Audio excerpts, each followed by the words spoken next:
Good morning BA secondary economic students. हम लोग Adam Smith पढ़ रहे थे और एडम स्मिथ में हम लोगों ने अब तक बहुत सारे उनके विचारों का, उनके सिद्धांतों का एक अच्छा आकलन समझ बनाई। उनके दरअसल आर्थिक विचार किस दिशा में, किस प्रकार का उनका थॉट प्रोसेस था और इकोनॉमिक्स को उन्होंने किस दृष्टि से, किस प्रकार अपने अभिव्यक्त किया अपने विभिन्न विचारों में। तो जैसे अदृश्य शक्ति का हाथ हमने बताया कि इनविजिबल हैंड, ये इसके बारे में हमने गत कक्षा में चर्चा करी थी प्रीवियस क्लास में। तो उसमें हम ये समझ चुके हैं कि एडम स्मिथ एक तरीके से क्लासिकल इकोनॉमिस्ट हैं, प्रतिष्ठित अर्थशास्त्री हैं और उन्होंने जो इनविजिबल हैंड की बात करी है तो वो एक गॉड की एग्जिस्टेंस, यानी कि प्रकृति, वो कह रहे हैं कि एक ऐसी एक ईश्वरीय शक्ति है जो कि आर्थिक क्रियाओं को भी नियंत्रित करती है।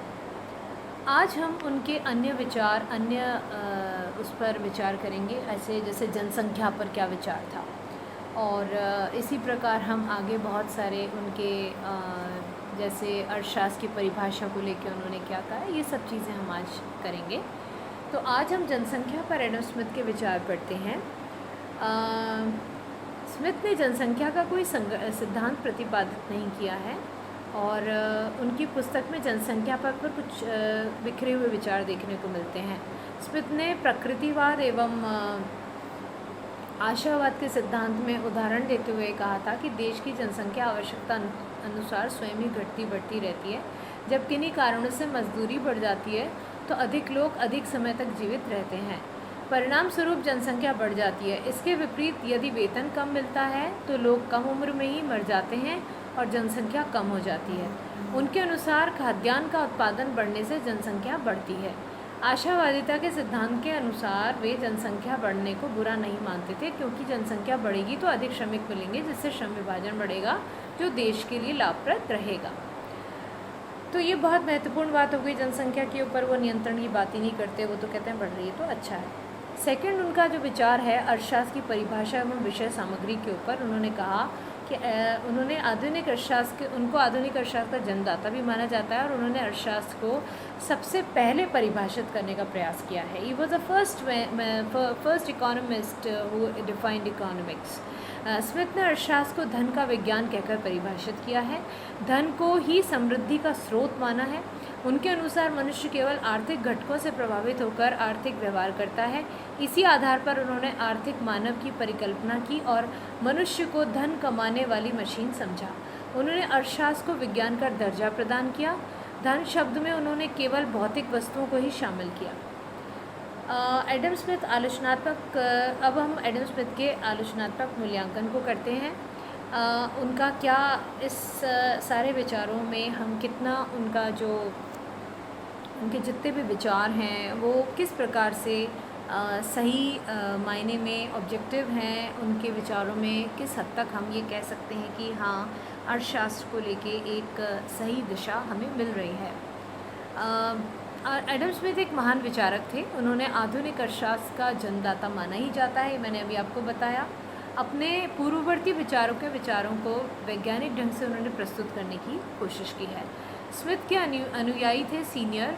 उन्होंने उनकी प्रशंसा करते हुए लिखा था कि जिस कार्य को क्वेने ने प्रारंभ किया था उसको और अधिक सफलता के साथ स्मिथ ने आगे बढ़ाया था। स्मिथ अपने ज्ञान की परिशुद्धता के लिए मात्र क्वेने से ही नहीं बल्कि अरस्तु के पश्चात होने वाले सभी लेखकों से वो श्रेष्ठ माने जा सकते हैं। कुल मिलाकर वे क्वेने की भांति एक मौलिक विचारक थे। एक प्रेक्षक के रूप में अपनी महानता तथा उत्तम शैली और बेमिसाल आकर्षण के कारण उन्होंने अपने सभी पूर्वाधिकारियों को पीछे छोड़ दिया था। आर्थिक विचारों के इतिहास में एडम स्मिथ के योगदान का मूल्यांकन उनके महत्वपूर्ण सिद्धांतों एवं विचार से होता है, जो निम्नलिखित है। जैसे श्रम विभाजन एडम स्मिथ ने यद्यपि श्रम विभाजन का कोई नया विचार प्रस्तुत नहीं किया था, परंतु उन्होंने श्रम विभाजन की एक मौलिक व्याख्या की, जो कि जिसको हम बहुत ओरिजिनल कह सकते हैं। उन्होंने इस बात को समझाया कि श्रम विभाजन किस रूप में किया जा सकता है। उनका विचार था कि श्रम विभाजन व्यक्तियों की विनिमय करने की प्रकृति के कारण उत्पन्न होता है। सेकंड था करारोपण के सिद्धांत। करारोपण में जैसे विलियम पेटी ने स्मिथ के पूर्व ही करारोपण के सिद्धांतों की व्याख्या की थी, परंतु स्मिथ ने करारोपण के चारों सिद्धांतों की जिस प्रकार से व्याख्या की है उससे आगे के अर्थशास्त्रियों को नई दिशा मिली है। तीसरा है अर्थशास्त्र की परिभाषा एवं विषय सामग्री के बारे में, जो मैंने अभी जिक्र किया उसके बारे में हम जानते हैं। तो एडम स्मिथ प्रथम अर्थशास्त्री थे जिन्होंने अर्थशास्त्र को परिभाषित किया और उसकी विषय सामग्री की व्याख्या की। और चौथा है कि स्मिथ ने स्वतंत्र व्यापार, अबंध नीति तथा आर्थिक विचारकों द्वारा आर्थिक साहित्य में स्थायी योगदान दिया। उन्होंने ही सबसे पहले फ्री ट्रेड की बात करी थी और मुक्त व्यापार की बात करी थी। सेकंड है भावी आर्थिक सिद्धांतों के प्रवर्तक। एडम स्मिथ जनसंख्या, पूंजी, आर्थिक विकास, व्यापार एवं वाणिज्य, लोकवित्त आदि भावी सिद्धांतों के वही प्रवर्तक थे। और स्मिथ के विचारों की आलोचना में ये कहा जा सकता है कि मौलिकता का उनका अभाव है। आलोचकों के अनुसार स्मिथ के कोई नए विचार प्रस्तुत नहीं किए। उन्होंने जो कुछ लिखा है वो उनसे पहले जो वणिकवादी लिख गए या प्रकृतिवादी लिख गए, डेविड ह्यूम तथा समकालीन जो विचारकों द्वारा कहा गया एवं लिखा जा चुका था, उसी को उन्होंने समन्वय किया और विश्लेषण किया और उसको सामने प्रस्तुत किया। तो इस तरह से उनको एक अच्छे समन्वयकर्ता और एक विश्लेषक के रूप में जाना जा सकता है। उनका प्रस्तुति बहुत ही उत्तम ढंग से थी। सेकंड था कि धन का संकुचित अर्थ में प्रयोग किया गया। उनके द्वारा उन्होंने कहा कि धन को विनिमय मूल्य के रूप में लिया है और उनके सिद्धांत उनके विनिमय मूल्य के आसपास ही केंद्रित हैं, जबकि विनिमय के अतिरिक्त भी धन का अन्य उपयोग होता है। मुद्रा का जो उपयोग है वो केवल धन के रूप में नहीं है, बहुत सारी चीज़ें मुद्रा लेन देन के लिए करती है और आजकल तो मुद्रा के रूप भी बहुत अलग अलग होते हैं। स्मिथ के विचारों की आलोचना में एक बात और आती है कि भौतिकवादी विचारक थे। आलोचकों का मत है कि स्मिथ के चिंतन में आदर्शवाद एवं नैतिकता का अभाव है। भौतिकवाद के कारण स्मिथ व्यक्तिगत हित एवं सामाजिक हित में भेद नहीं कर सके। इसी कारण तत्कालीन दार्शनिक विचारकों ने स्मिथ एवं अर्थशास्त्रियों को भद्दी गालियाँ दी। मतलब उन लोगों ने इस चीज़ को एक्सेप्ट ही नहीं किया था कि ये जो भी इन्होंने कहा है उसको एक्सेप्ट नहीं कर रहे थे। नेक्स्ट है परस्पर विरोधी सिद्धांत का बाहुल्य था इनके। एडम स्मिथ की जो पुस्तक है वेल्थ ऑफ नेशंस, उसमें परस्पर विरोधी सिद्धांतों का समावेश है। उदाहरण के लिए एक तरफ वे वर्ग संघर्ष की बात करते हैं और उसके साथ ही इसके हल के लिए व्यापारियों को निजी हित का सहारा लेने देते हैं, तो ये विरोधाभास हो गया। दूसरा, उन्होंने अहस्तक्षेप की नीति की बात करी थी। स्मिथ ने आर्थिक स्वतंत्रता का समर्थन किया तथा राज्य को केवल प्रतिरक्षा, शांति व सुरक्षा से ही संबद्ध किया। इस नीति के कारण आर्थिक असमानता, वर्ग संघर्ष, वर्ग भेद एवं शोषण की स्थिति उत्पन्न हुई।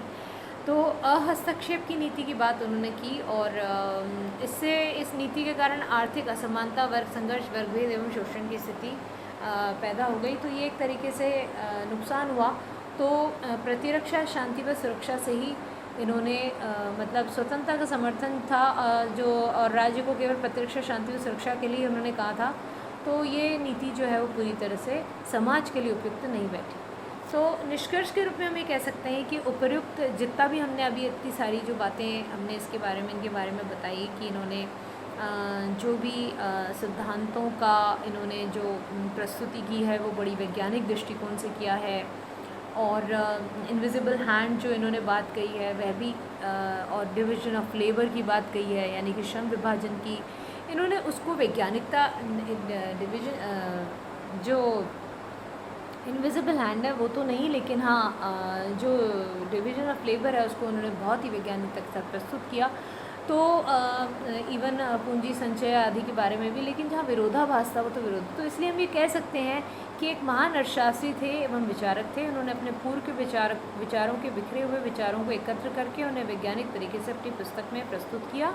वेल्थ ऑफ नेशंस आर्थिक विचारों के क्षेत्र में मील का पत्थर भी साबित हुई है और उद्योगपतियों, व्यापारियों, राजनेताओं एवं अर्थवेत्ताओं पर उसकी विषय वस्तु का दूरगामी प्रभाव रहा।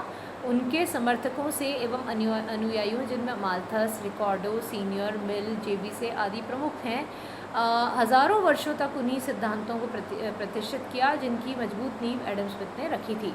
और अब हम जो नेक्स्ट क्लास में पढ़ेंगे तो हम माल्थस के सिद्धांत के बारे में पढ़ेंगे, क्योंकि आज हमने एडम स्मिथ कंप्लीट कर लिया है और नेक्स्ट क्लास में हम लोग माल्थस के बारे में पढ़ेंगे। उससे पहले मैंने जो भी असाइनमेंट दिए मुझे बहुत अच्छा लगा, वो भी आप लोगों ने करे हैं, और मैं अभी और असाइनमेंट आपको इस संदर्भ में दूंगी, तो वो भी आप करिएगा। और थैंक यू। फिर अपन कल क्लास में मिलते हैं। Thank you so much.